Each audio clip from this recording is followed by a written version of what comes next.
స్వామివారి టెంపుల్లో వైకుంఠ ఏకాదశి సంబంధించి 4వ రోజు 2వ తారీఖు.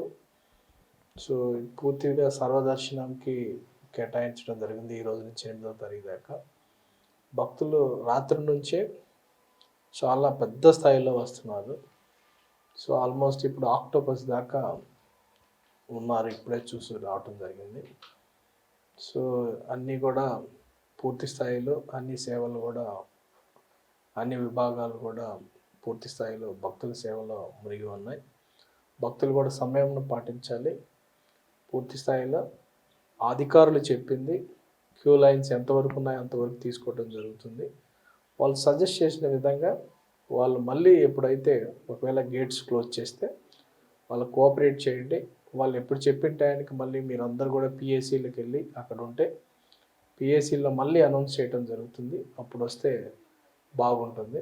సో మీ అందరూ కూడా కోఆపరేట్ చేయాలి. ఎందుకంటే మనకి రోజుకి ఎంతమంది దర్శనం చేపిస్తాము, పూజా కార్యక్రమాలు అయిపోయిన తర్వాత, కంకెర్యలు అయిపోయిన తర్వాత మనకి పూర్తి స్థాయిలో క్లారిటీ ఉంటుంది. కాబట్టి అందుకు అనుగుణంగా భక్తులు కూడా కోఆపరేట్ చేయవలసిందిగా కోరుతున్నాము. అలానే క్యూ లైన్లో ఉండే వాళ్ళు కూడా కోఆపరేట్ చేయాలి.